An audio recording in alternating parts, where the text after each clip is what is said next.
ನಮಸ್ಕಾರ. ನೀವು ನೋಡ್ತಾ ಇದ್ದೀರಾ ಸುಮನ್ ಟಿವಿ ಕನ್ನಡ. ನಾನು ಮಹೇಶ್. ವೀಕ್ಷಕರೇ, ಇತ್ತೀಚಿನ ದಿನಗಳಲ್ಲಿ ಸುಪ್ರೀಂ ಕೋರ್ಟ್ನ ತೀರ್ಪಿನ ಬಗ್ಗೆ ಆಗಾಗ ಒಂದಿಷ್ಟು ಚರ್ಚೆ ನಡೀತಾನೆ ಇರುತ್ತೆ, ಸಾಮಾನ್ಯವಾಗಿ ನಡೀತಾ ಇರುತ್ತೆ.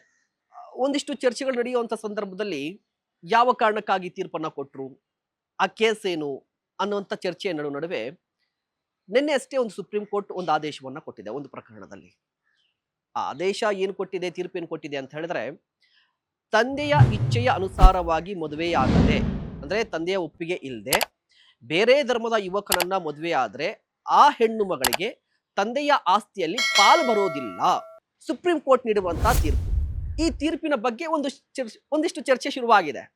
ಯಾಕೆ ಚರ್ಚೆ ಅಂತ ಹೇಳಿದ್ರೆ, ನಮ್ಮ ಸಂವಿಧಾನದ ಪ್ರಕಾರ ಭಾರತದಲ್ಲಿ ಎಲ್ಲಾ ಹೆಣ್ಣು ಮಕ್ಕಳಿಗೂ ಕೂಡ ಆಸ್ತಿಯ ಹಕ್ಕಿದೆ. ಅಂದ್ರೆ ಫಾರ್ ಎಕ್ಸಾಂಪಲ್, ರಾಮಪ್ಪ ಅನ್ನುವಂತ ವ್ಯಕ್ತಿಗೆ ಭೀಮ ಅನ್ನುವಂತ ಯುವಕ, ತುಂಗಿ ಅನ್ನುವಂತ ಮಗಳಿದ್ರೆ, ಈ ಭೀಮನಿಗೆ ಎಷ್ಟು ಆ ತಂದೆಯ ಆಸ್ತಿಯಲ್ಲಿ ಹಕ್ಕಿರುತ್ತಲ್ವಾ, ಈ ತುಂಗಿಗೂ ಕೂಡ ಅಷ್ಟೇ ಹಕ್ಕಿದೆ ನಮ್ಮ ದೇಶದಲ್ಲಿ. ಬಟ್ ನಿನ್ನೆ ಕೊಟ್ಟಿರುವಂತ ತೀರ್ಪು ವಿರುದ್ಧವಾಗಿದೆಯಲ್ವಾ. ಅಂದ್ರೆ ತಂದೆಗೆ ಇಷ್ಟ ಇಲ್ಲ ಅಂತ ಹೇಳಿ, ತಂದೆಗೆ ಇಷ್ಟ ಇಲ್ಲದ ಮದುವೆಯನ್ನ ಮಾಡ್ಕೊಂಡ್ರೆ, ಅದು ಕೂಡ ಬೇರೆ ಧರ್ಮದ ಯುವಕರನ್ನ ಮದುವೆ ಮಾಡ್ಕೊಂಡ್ರೆ ಅವ್ರಿಗೆ ಆಸ್ತಿ ಬರೋದಿಲ್ವಾ ಅನ್ನುವಂಥ ಪ್ರಶ್ನೆ ಈಗ ಉದ್ಭವ ಆಗ್ತಾ ಇದೆ. ಅಸಲಿಗೆ ಏನಿದು ಮ್ಯಾಟ್ರು, ಏನಿದು ಪ್ರಕರಣ ಅಂತ ನೋಡೋದಾದ್ರೆ, ಶೈಲಾ ಅನ್ನುವಂಥ ಯುವತಿ ಶ್ರೀಧರನ್ ಮಗಳು. ಶೈಲಾ ಅನ್ನುವಂಥ ಯುವತಿ ಶ್ರೀಧರನ್ ಮಗಳು. ಈ ಶೈಲಾ ಬೇರೆ ಧರ್ಮದ ಯುವಕರನ್ನ ಪ್ರೀತಿಸಿ ಮದುವೆ ಆಗಿದ್ಲು. ಬಟ್ ಶ್ರೀಧರನ್ಗೆ ಒಪ್ಪಿಗೆ ಇರಲಿಲ್ಲ, ಬೇರೆ ಇದ್ರು. ಶ್ರೀಧರನ್ ಸಾಯುವ ಮೊದಲು ಒಂದು ವಿಲ್ಲನ್ನ ಬರೆದಿದ್ರು. ಆ ವಿಲ್ಲಲ್ಲಿ ಅವ್ರು ಸ್ಪೆಸಿಫಿಕ್ ಆಗಿ ಮೆನ್ಷನ್ ಮಾಡಿರ್ತಾರೆ, ನನ್ನ ಆಸ್ತಿಯಲ್ಲಿ ನನ್ನ ಮಗಳಿಗೆ ಪಾಲನ್ನ ಕೊಡಬಾರ್ದು. ಕಾರಣ ಏನು ಅಂತ ಹೇಳಿದ್ರೆ, ನನ್ನ ವಿರುದ್ಧವಾಗಿ, ನನ್ನ ಇಚ್ಛೆಯ ವಿರುದ್ಧವಾಗಿ ನನ್ನ ಮಗಳು ನಡ್ಕೊಂಡಿದ್ದಾಳೆ. ಹೀಗಾಗಿ ಯಾವುದೇ ಕಾರಣಕ್ಕೂ ಕೂಡ ಅವಳಿಗೆ ಆಸ್ತಿಯಲ್ಲಿ ಪಾಲ್ ಕೊಡಬಾರ್ದು ಅಂತ ಹೇಳಿ ವಿಲ್ಲನ್ನ ಬರೆದಿಟ್ಟು ಹೋಗಿದ್ರು. ಇದನ್ನ ಪ್ರಶ್ನೆ ಮಾಡಿ ಶೈಲಾ ಕೆಳ ಹಂತದ ನ್ಯಾಯಾಲಯದಲ್ಲಿ ಒಂದು ದಾವೆಯನ್ನ ಹಾಕಿದ್ರು ಅಥವಾ ಅರ್ಜಿಯನ್ನ ಹಾಕಿದ್ರು. ವಿಚಾರಣೆ ನಡೆಯಿತು. ಕೆಳ ಹಂತದ ನ್ಯಾಯಾಲಯದಲ್ಲಿ ಶೈಲಾ ಪರವಾಗಿ ತೀರ್ಪು ಬಂದಿತ್ತು. ಯಾವ ಕಾರಣಕ್ಕೆ ಅಂತ ಹೇಳಿದ್ರೆ, ವಿಲ್ ಏನೇ ಇರಲಿ, ಹಕ್ಕು, ಮೂಲಭೂತ ಹಕ್ಕೇನು, ಸಮಾನ ಆಸ್ತಿ ಅಂತ ಕೊಡಬೇಕು. ಸೊ ಶೈಲಾ ಪರವಾಗಿ ಬಂದಿತ್ತು. ಆ ಪ್ರಕರಣದಲ್ಲಿ ಶೈಲಾ ಪರವಾಗಿ ತೀರ್ಪು ಬಂದಿತ್ತು. ಹೈಕೋರ್ಟ್ಗೆ ಹೋದಂತಹ ಸಂದರ್ಭದಲ್ಲೂ ಕೂಡ ಶೈಲಾ ಪರವಾಗಿ ಬಂದಿತ್ತು. ಬಟ್ ಈ ತೀರ್ಪನ್ನ ಪ್ರಶ್ನೆ ಮಾಡಿ ಶ್ರೀಧರನ್ ಕುಟುಂಬಸ್ಥರು ಸುಪ್ರೀಂ ಕೋರ್ಟ್ ಮೊರೆ ಹೋಗಿದ್ರು.